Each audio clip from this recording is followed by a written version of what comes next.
Sehingga ini menjadi persoalan besar kepada kita. Kita ini memuliakan Nabi sejauh mana? Kita ini sanjung kepada Nabi sejauh mana? Kita ini rindu kepada Nabi setinggi mana? Luar biasanya Nabi ini kepada umatnya. Sayangnya itu mau diukur dengan apa kepada umatnya? Dengan bahasa apa kita nak mengungkapkan itu besarnya sayangnya Nabi kepada umatnya? Sehingga dalam situasi seperti itu, yang dicari itu umatnya.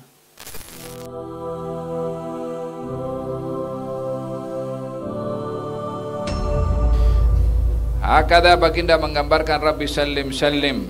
Orang para anbiya pun akan mengatakan, ya Allah lindungi aku, ya Allah selamatkan aku, ya Allah aku fikir diriku. Fa akunu awwala man yajuz, dan aku adalah orang pertama yang akan melintasi as-sirat itu, kata baginda Rasulullah. Kemudian Nabi berdoa, Rabbi ummati ummati, wahai Tuhanku umatku ya Rabb, wahai umatku, wahai Tuhanku umatku ya Rabb. Di hari tiada sesiapa yang boleh ingat kepada orang lain, baginda Rasulullah ingat kepada umatnya. Di hari orang tua tidak ingat kepada anak, anak tidak ingat kepada orang tua, suami tak ingat kepada istri, istri pun tak ingat kepada suami. Rasulullah mencari kepada umatnya. Di hari orang masing-masing hanya fokus kepada diri sendiri, Nabi cari kepada umatnya. Di hari semua orang runsing, baginda meminta agar supaya Allah menghilangkan kerunsingan daripada umatnya, sehingga as-sirat itu tidak ada sesiapa yang boleh lalu kecuali Nabi terlebih dahulu melaluinya.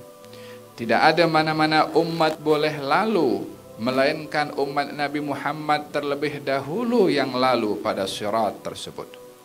Kita semua sebagai umat Nabi Muhammad akan melalui kepada as-sirat sebelum Nabi Musa, sebelum Nabi Ibrahim, sebelum Nabi Isa. Apa kedudukan kita mau dibandingkan dengan Nabi Musa dan Nabi Isa dan nabi-nabi yang lainnya?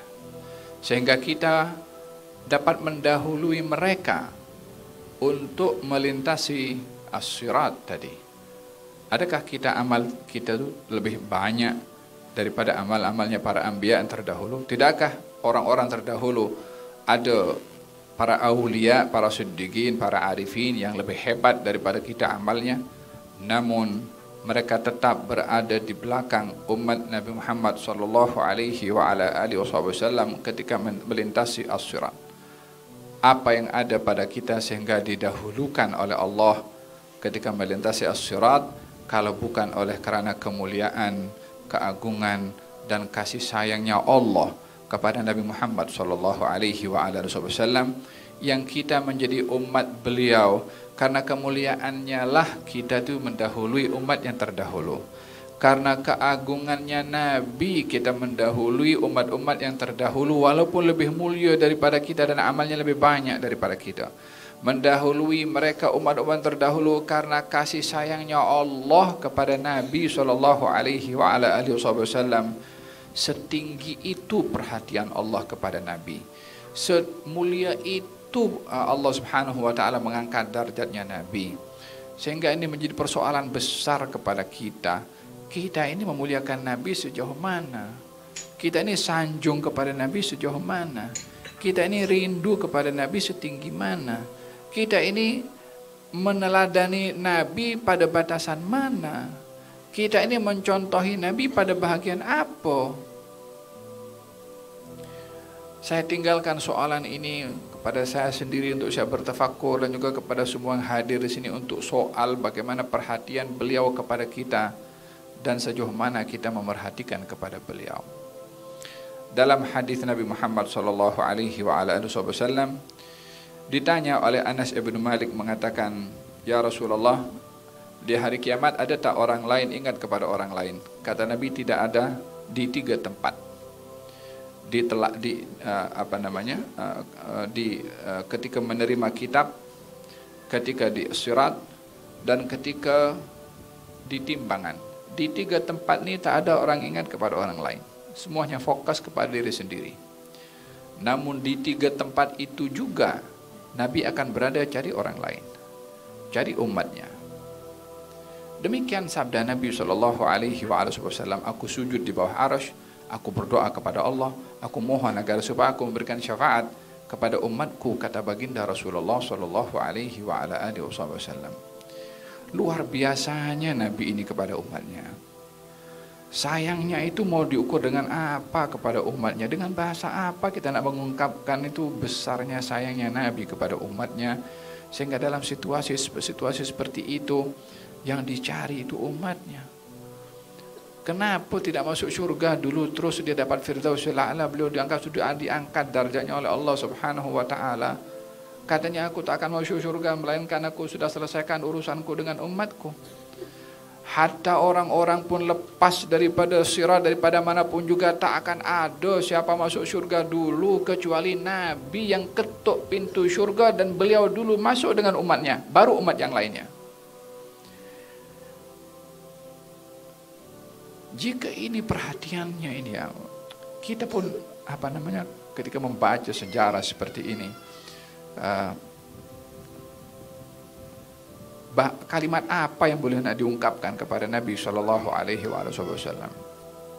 Oleh sebab itu tiada siapa mengenali beliau kecuali Tuhannya, Allah Subhanahu wa taala.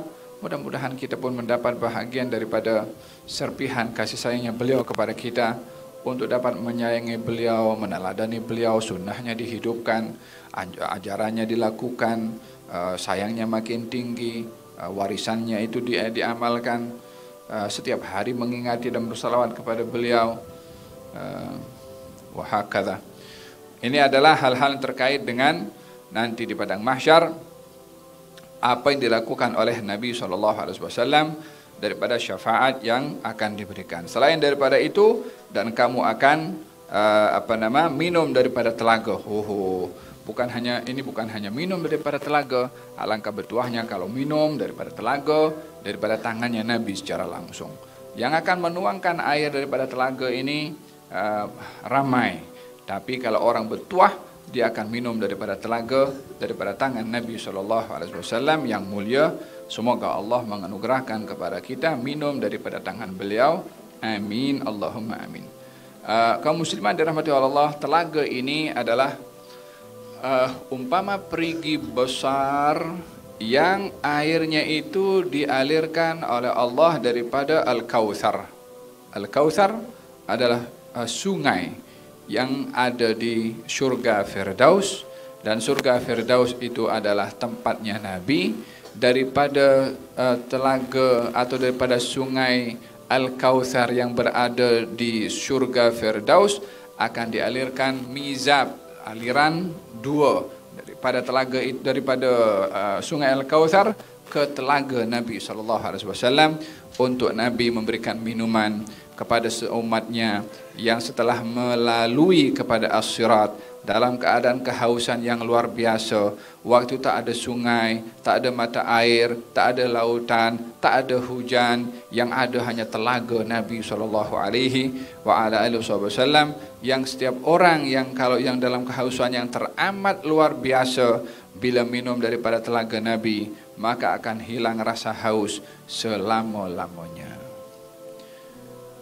Semoga kita termasuk orang-orang yang berada di saf awal untuk datang ke telaga Nabi SAW dan mendapat minum daripada tangannya yang mulia, dengan kita bermulazamah di dunia ini, untuk kita sentiasa bangun malam, untuk kita sentiasa salat berjamaah, selalu beristighfar, saling kasih mengasihi, menjaga hak orang, menghadiri majlis ilmu, rajin baca Quran, berselawat kepada Nabi, ilzam dalam berzikir kepada Allah Subhanahu wa taala, untuk kita mendapatkan apa yang dijanjikan oleh Allah Subhanahu wa taala kepada baginda Rasulullah SAW untuk diberikan kepada umatnya.